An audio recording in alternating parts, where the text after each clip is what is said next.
Hello everyone and welcome to another video in the Chinese character phonetic series and Chinese character etymology. This video is going to be about the Bian Chinese character phonetic series.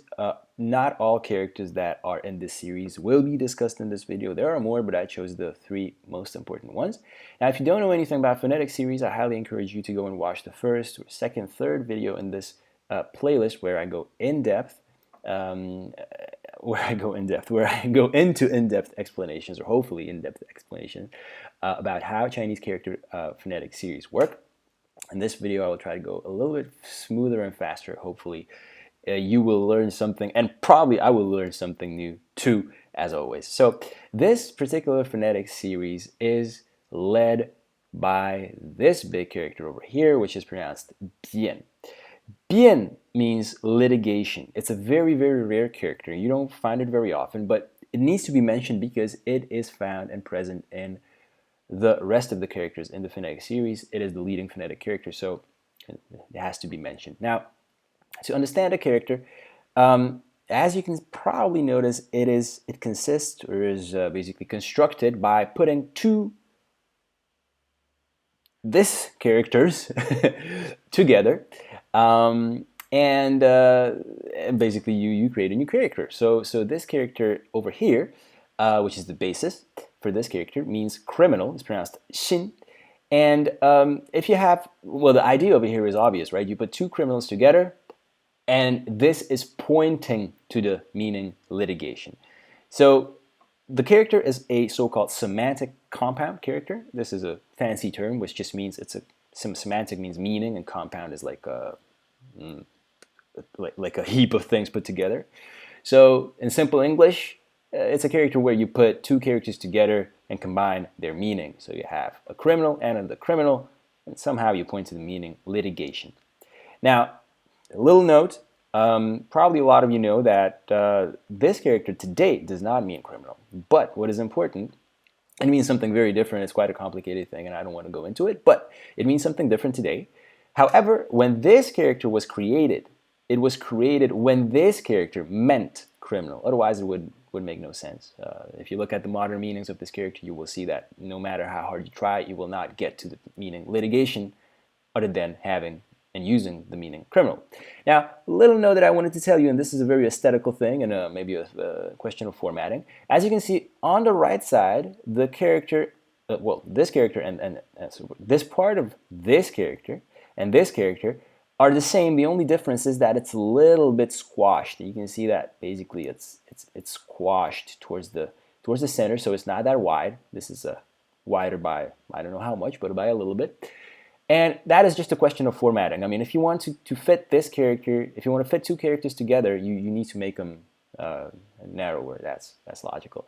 But this over here might confuse you a little bit. And if you're a beginner in Chinese, you might think that this is a different character altogether, but it's not. And it's, again, just a simple question of formatting. This type of script, so the script in which all of these characters and this character as well and this character as well is written in the regular script, has a certain type of formatting. You can think of it as Times New Roman or Arial or Helvetica or whatever scripts you have in your Microsoft Word or Mac Pages or whatever. And this is the same thing. This is a type of a formatting for this particular script. And one of the rules is that if you have a character on the, or a part of a, let me see how to put this. Basically, the left part of characters is not only narrower, it's also a little bit sort of like slanting or leaning. And there are other rules as well, and this would go into too much detail, but the thing that I want to say here is that the left side and the right side of this character is just this character formatted in a slightly different way to fit the position and you know, the fact that there are two characters in this character, so both of them have to be a little bit narrower and so on. Enough about this one, because it's not that important in this case. Well, it is important, but its structure is not that important. What is more interesting is when we get to this business over here, which is the characters which I chose to explain, which belong to the phonetic series of Bian. Now, a very, very short explanation, because I know that probably even people who do not know anything about phonetic series, I will explain to you what phonetic series are. So we are dealing with characters, all of these characters here, this one, this one, this one, this is just a simplified version of this character, are so-called phono-semantic compounds. Let me just write that in my terrible writing. So phono-semantic. Phono is sound, semantic is meaning. So it's a character which has a part which is telling you, which is like a sound part, and a part which is a meaning part, right? So a part of the character is essentially telling you what the character means or pointing to its meaning, and a part of the character is essentially telling you how to read or pointing to the way you should read the character. And I'm just going to show you, go through these characters real quick, and I think that once you'll see the examples and how these characters work, you will figure it out on yourself very quickly. It's not that hard. And one thing that I want to mention, phono-semantic compound characters. So these character types that you see over here, they consist of 90+%, maybe even more, of all Chinese characters that you can see today. So I'm saying this specifically because just think about the number, 90+%. That's 9 out of 10. 9 out of 10 characters are of this type. So of a type where a part of the character is telling you how to read the character, and a part of it is telling you what the character means. So essentially you have something like an alphabet, a very complicated alphabet, as you will see, in the character. I'm saying this specifically because there are tons of people, even scholars, who say that Chinese characters are pictures. Chinese characters are based on pictures, but 90% of characters are a very developed script, which is a system that has been developed to make Chinese character an easier thing to read, because they are giving you something that is actually telling you how to read the character, and something that is giving you an information about what the character means, as you will see in a second. So I just felt like it's very important to stress this. Chinese characters are not pictures, because if you have 9 out of 10 characters that are not pictures, they're basically based on pictures, giving you a little sort of meaning sound composition. You cannot say that Chinese characters are pictures. You can say they are based on pictures, but you cannot say they are pictures. It's a little bit more complicated than that, but anyway, just wanted to tell you that. So let's talk about the first character over here. And again, this is the simplified version of it, and this is the traditional version of it. This character is pronounced bien. So you might notice over here that our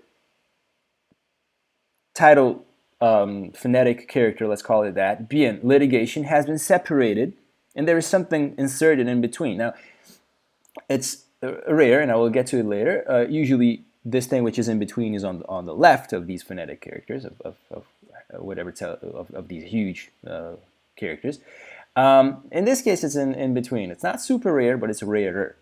And so the outside of the character, these two things, this character over here, is telling you how to read it. Notice this character is pronounced bien. The big character is pronounced bien. So it's basically like an alphabet, like our B or D or something like that, which is telling you that this character is supposed to be read as bien. Now the thing in between, if you write it as a standalone character, because that's what it is, it's just squashed in between, but it really exists as a standalone character, and it's written like this, only much nicer. And it means, well, it's pronounced yen, and it means words. Words as in the words that are coming out of your mouth. Clearly pointing to the meaning debate, to argue. Right? And that's all it is. This thing over here is just a simplified version of this. This thing is essentially the same thing. Right? So the outside of the character, or this character separated, is the, let's call it the alphabetical part, even though it's a terrible expression to use in this case. It's telling you how to read it, essentially. It's like a letter in our Western world, and maybe even better, it's a word, or a syllable, and in between you have a character which is telling you what the character as a whole, this character over here, means. Let's go and continue. The second character again is pronounced bien, as our title phonetic character. You can see again the same structure. So the character is separated and something is inserted in between the character, which is going to tell you what the character means. The character today means to distinguish and to recognize. And this business over here, which is in the middle, is a shortened, or a shortened version, I could say, of this character over here. So again, you can write it as a standalone character. You just have to squash it, and then if you squash it too much, you can't really, these two lines would be too close to each other. This would be kind of too bent. They decided to just transform into this, which is what you see over here. This character means dao, and it's a knife. And it's pointing to the meaning of this character as a whole. Now, you might ask, well, how can knife point to the meaning to distinguish and to recognize? And the answer is that it doesn't. Because this character, when it was created, when knife was inserted into it, meant something else. It meant to separate something with a knife. That's why you have the character knife in this character. Now, after hundreds of years, this character probably acquired other meanings, probably the meaning to separate by a knife shifted, covered other meanings as well. It's a very, very complicated process, but the character didn't change. So it is very confusing. Originally, the character, when it was created, they decided to take bien for the sound and dao for the meaning, combine it together, and it was perfect because at that time, the sound of this character and of this character matched, and the meaning of this character and the meaning of at that time, which was to separate something by a knife, matched as well. Now, unfortunately, after hundreds of years, the meaning changed, so the characters are confusing, and this is very, very, very frequent. How do I know that this character had the meaning of to separate something by a knife? Very easy. I just look at ancient dictionaries where it clearly says it means to separate something by a knife. And it's maybe from 100 AD, or we go 200 BC, 300 BC or more. You can see these meanings in these dictionaries preserved very well. The last character in this series is pronounced ban. So slight difference in pronunciation. This is bien. This is ban. Again, same situation that we had in the characters above. Our title phonetic character was separated into two parts with a semantic element inserted in between it. And it's this character over here, which means, it's pronounced li, and it means force. Now, the character means to do, to handle, to manage. And we have to me at least, we have a clear relation between force and to manage. So this thing in between is telling you what the character means, and this character, these two things outside are just this character separated to make room for the li character, which is a little bit squashed, and so the outside is telling you how to read the character. Now notice, I'm sure you have, ban and bien are not the same thing. There is a slight difference in pronunciation, but it's very, very close, and even today this is quite obvious that that this character is telling you how to read this character, even if there is a difference. I looked into sort of these ancient dictionaries, and I found out that the ban pronunciation is actually quite recent. So in these old dictionaries, this character was pronounced just like this character was pronounced. There was no difference, and only recently, and recently is a very relative term in Chinese character history, might be 100 years, might be 1,000, 2,000. Only recently, the pronunciation of this character and this character diverged, so that today, in modern Mandarin Chinese, we have a situation where this is pronounced ban and this is pronounced bien.